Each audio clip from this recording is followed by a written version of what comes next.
Hello! Welcome back to Papa's Archives, where I tell stories I want to tell my kids, but maybe not at the dinner table. Today is just a continuation of part 2 of the Carpe Diem kind of philosophy thing, but I'm going to start shifting over to time, our concept of time, how our concept of time changes as we get older. It starts to speed up. And the history that I went through that made me understand that you cannot imagine the future. So we're going to get into that a little bit today. Yesterday I was talking about the whole Carpe Diem, live in the now, live in the present, seize the day, as they say. Take advantage of the time that you have right now, because the future is uncertain. And not only is the future uncertain, but the future is kind of beyond your imagination. I talk a lot about how this is my future now. 2022, this is, I'm 46, 47 years old, and I just could not imagine where we're at today. And I want to illustrate that a little bit today to try to help you kids understand that you're not going to be able to understand your future either. Your future, I don't know what it's going to look like. That's the whole point of today. But the AI thing is kind of twinging on that. That seems to be the most interesting thing right now. This camera's a little crooked, but maybe it's okay. Okay, so let's back up a little bit. When you are 8 years old, or 10 years old, let's say 8, because it's an easy number. When you are 8 years old, 1 year is an eighth of your life. Okay, it's a big chunk of the pie. If you imagine a circle pie and you divide that up into 8 slices, 8 pie slices, 1 year is a pretty big chunk of your life. And the thing about your life is that even though you live a long time and you go through life, your perspective of your life is always now. You don't really have, you have memories from the past, but just because I have 46 years behind me doesn't mean I have 46 lives, or all that means is I have some memories. But the concept of my life is still the same size ball or pie that it was when I was younger. Because I can only see the present, I can only be in the present, I can only experience the present, so I only feel the present, and I only understand what my life is right now. So the reason that's important is because when you get older, when you're 46 years old, and you have your life, it's a pie, and there's 46 pieces to it, those pie chunks are much smaller, those pie slices are much smaller than they were when I was 8 years old. What does that mean? My perception of time is speeding up. When I was a child, if I say to my children now, they say, "Oh, Papa, I want to go to Disneyland." And I say, "Oh, we can't do it this year, maybe next year." To him, next year is this huge slice of the pie. Like, are you serious? Next year? I can't wait till next year. And to me, it's just like next month. It's no big deal. Next year is going to come very quickly. So, and I've had this conversation with a lot of people my age, and we all agreed on it, that our perception of time is speeding up. And we don't really notice it on a day-to-day basis, but we do notice it on a multi-year basis. Like, after a few years, it seems like this year just went by so much faster than it did 10 years ago. For example, summer vacation. Your summer vacation from school, you have off for some time. And when you're young, in 3rd, 4th grade, that summer vacation seems like a big time, a big chunk of time. But when you're later in high school, that summer vacation seems like it's just not long enough. And it's like, wait a minute, it's the same amount of time that I'm off from school. Why was it so much more significant when I was in 3rd grade than when I'm in 12th grade? Yeah, because the way you see time is changing. And So what that means is today is the longest day of the rest of your life. And you can say that every day, but it's always true, because the way that you view time, the way that you view going through time is continually speeding up. So that's the whole Carpe Diem thing. Like, you have to seize the opportunity today, because tomorrow doesn't exist. So there's people that say, I don't have time to study today, I'll study tomorrow. It's like, you're gonna have less time tomorrow than you have today. Or you're just gonna feel like you have less time tomorrow than you have today. 24 hours is 24 hours, but the way that we move through this time, it just, I swear to God, it speeds up. It's so wild. 1 year today feels like 1 month felt when I was a teenager. Right now it's almost December, where it's November 20. My eyes don't work so well anymore. November 29th. And December's coming. And I used to be preparing for winter when it's November. But now I'm preparing for spring, because I know that this winter is just gonna just fly by. It's gonna be 3-4 months long, and then it's done.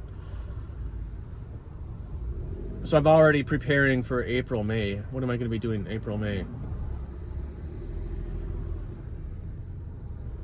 So again, you cannot imagine your future. To illustrate that, why don't I explain the future that I could not imagine that I'm in now. Because, I was coming of age in the 90s. Basically, when you're in high school and university, that's when you're coming of age, in your teen years, in your 20s. When you're becoming an adult and you're starting to enter the workforce, and you're finishing school, you're in, high school is still important though. It's still really impressionable. But, so I was in high school in the 90s, graduated in 94, so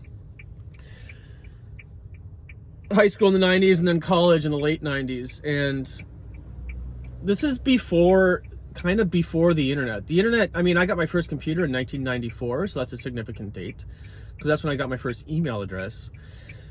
And email was amazing to me, because we used to have phones on the wall. Okay, you know that.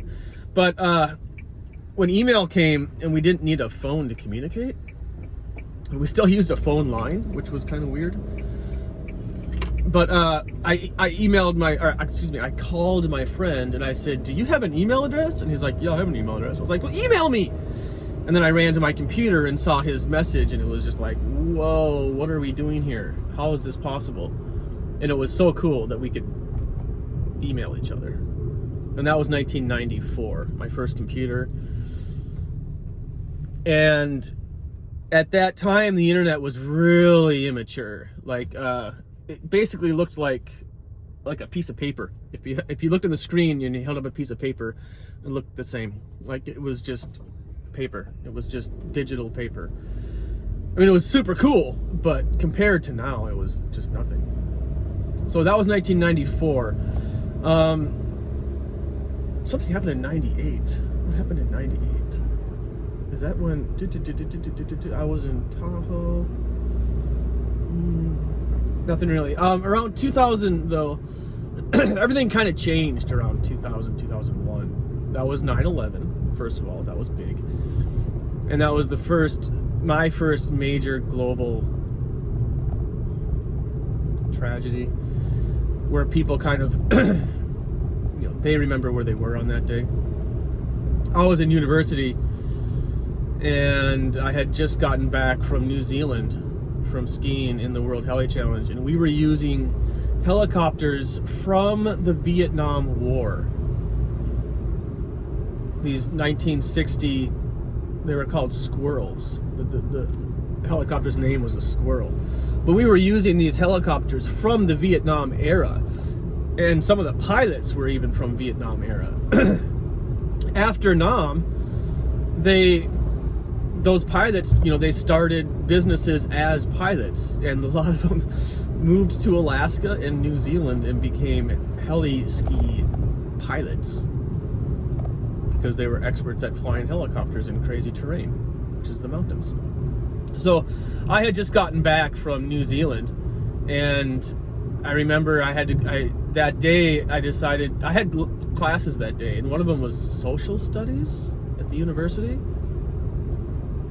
And this was like a core class. I can't remember what the class was. Who cares? But I wanted to go to class because it was like a 10 a.m. class, and I wanted to just be around students, because that morning I woke up, it was like 8 a.m. or something, 9 a.m. And then my roommate came running inside the house crying because of what happened at the trade center, the airplanes. And then she turned on the TV, and I was like, whoa, wait, what? And I was supposed to go to class at 10, and I wanted to go to class to hear my teacher talk about this and to be with students and stuff. And anyway, I'm going on a rant right now, who cares? But the world kind of changed that day, and we were in the internet world now, where we could exchange messages and communicate. We still didn't really have video, though. Video wasn't really there. So that was 2001. Around 2004, I think it was 2004 is the year that Google bought YouTube. And 2003-4 is what YouTube was growing, but it was like 3 or 4 guys in their house, in their garage, basically. That's the stereotype, not the stereotype, but the cliche metaphor. It was just 3 guys building this website that would house video, that would host video, and people could upload their personal videos to this site, and then anybody could watch it. And that was the first major video platform, and it's still the major video platform. But in 2004 or 5, YouTube bought that, and that's when, Google bought YouTube, and that's when YouTube really went mainstream, and suddenly we were all watching people's home videos. And it was really dorky stuff at the beginning. It was just home videos of cats and quirky people. Like, it was nothing. There were no professional production companies doing YouTube in 2004, 2005, 2006. That wasn't until 2010 or 12 or something, when the production companies started like realizing, hey, wait a minute, we should be moving our content onto YouTube. So that was a big milestone. Before 2004, nobody watched video on the internet. When I had to research Japan from the US online and try to figure out, where I wanted to go and what company I wanted to work for, there were so few pictures. There were a few websites of different stuff, but those were just looked like pieces of paper, and there was no video. So I couldn't imagine, I didn't see any of this before I came here. So then around 2008, I think it was 2007 or 2008, was the first iPhone. I think it was 2008.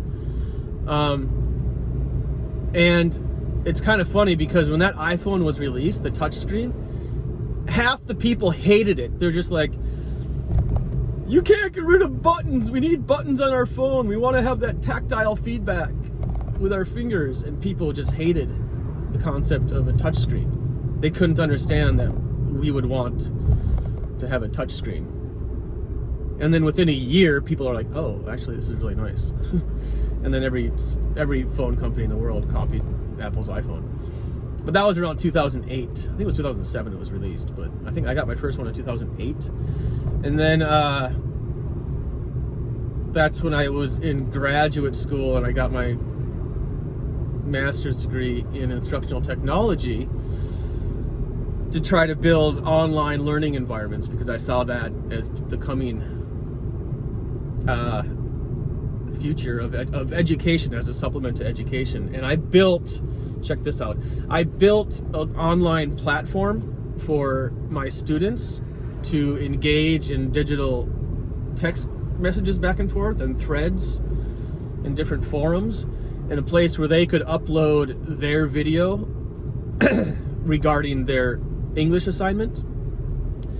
And yeah, I admit it was really awkward, but and I built a place where teachers could take photos of their textbooks or make digital quizzes and upload to this learning management system, to this website, where all of the students' content that they're studying could all be digital and organized for them. And this is 2009. And I brought it to my principal of the high school, and I showed him, hey, this is the website that I built where teachers can upload either content like photos, or they can make a digital test about the content we're studying in class, and all the students can access it from their phone. And he was like, Nathan, our students are not going to have iPhones. I'm like, yeah, they are. They're all going to have smartphones, dude. This is 2009. And he was like, no, Nathan, they're not going to make that transition. He didn't believe that everyone in the world was going to have a smartphone in their pocket. This is just 13 years ago. Not long ago at all. And I was like, well, they're not going to have it now, but those phones are going to come down in price and everybody's going to have them. And he's like, that's not going to happen. We don't need what you just built. And they basically just discarded it. And I was angry. I was irate that they couldn't see the future of where education was going. And then that was 2009. After that, I can't really think of any huge technology things, because it was just kind of just perfecting the next version of the smartphone. It was just getting better and better cameras and whatnot. I think around 2012, I bought your mom an amazing camera with a removable lens, and I think it was like a Nanamon, a 70,000 yen camera. Really nice camera to get her into photography, because her dad's into photography. And I thought if I got her a nice camera, that because she was going to weddings and stuff like that with her little cell phone camera, and I felt bad that she wasn't getting good pictures at these weddings of her friends and stuff. So I thought I'd buy her a nice camera, and her dad could teach her how to use it, and she could have some bonding time with her dad, and that she did that. But just around 2015 or a few years after that, she got her first smartphone, and she was like, oh. And then the cameras got really nice, and now, I mean, I'm talking to one. It's an amazing camera. So that was the next technology shift that I didn't see coming, because they just keep getting better and better and better. And then now the talk is electric cars. We're all waiting for, I mean, there's Teslas on the road right now. Tesla and Toyota formed a partnership, but we don't know what that means because Toyota hasn't released whatever they're working on yet. I imagine Toyota's just going to use Tesla's battery and maybe their engine inside their own chassis and release something soon. Honda has the Honda One has one little electric car out. It's smaller than this little car, and it's like $40,000. It's way overpriced. But the talk right now is people are waiting for the electric car, quote unquote, revolution to happen. And again, this is one more thing that I did not see coming when I was younger. There was kind of a dream about electric cars, but nobody thought it would actually happen. I just didn't believe it. If you watch a science fiction movie, you can kind of get a grasp of where things might go, because people copy art. Life imitates art, says Oscar Wilde. I'm gonna sneeze. Excuse me.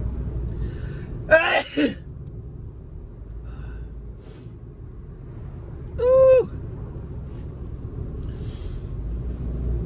Yeah, life imitates art, and if you watch the 2001 Space Odyssey that was made in 1969, I think? No, that can't be right. Was it 1969? 2001 Space Odyssey. The astronauts are using tablet computers to to read and listen to the news when they're eating breakfast. And Steve Jobs said that that was his major inspiration for starting Apple computers. So there's that. You can kind of see glimpses of things that are possible in the future by watching sci-fi movies.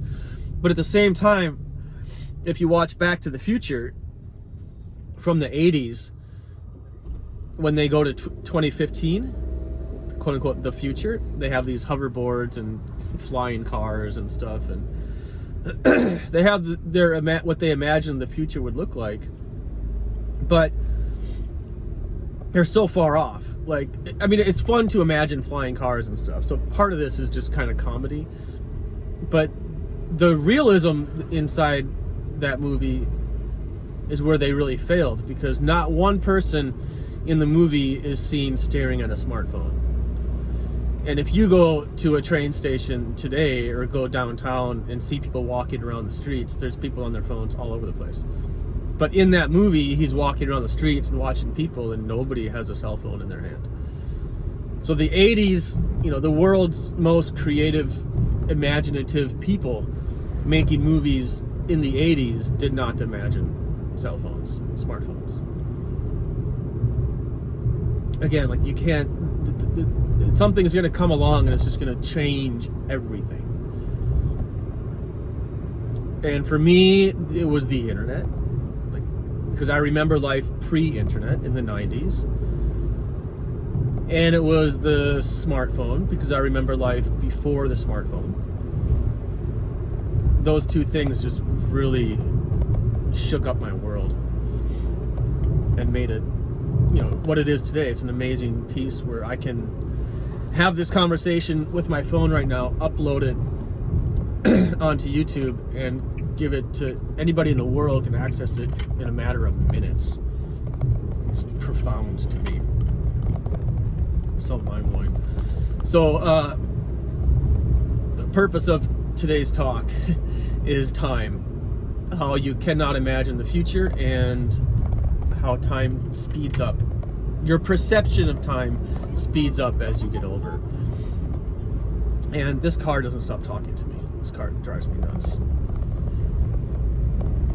It's economical drive. It's my commuter car. It's not my Honda back home. I wish I was driving my Honda. But on these long commutes, these hybrids are nice to keep things cheap.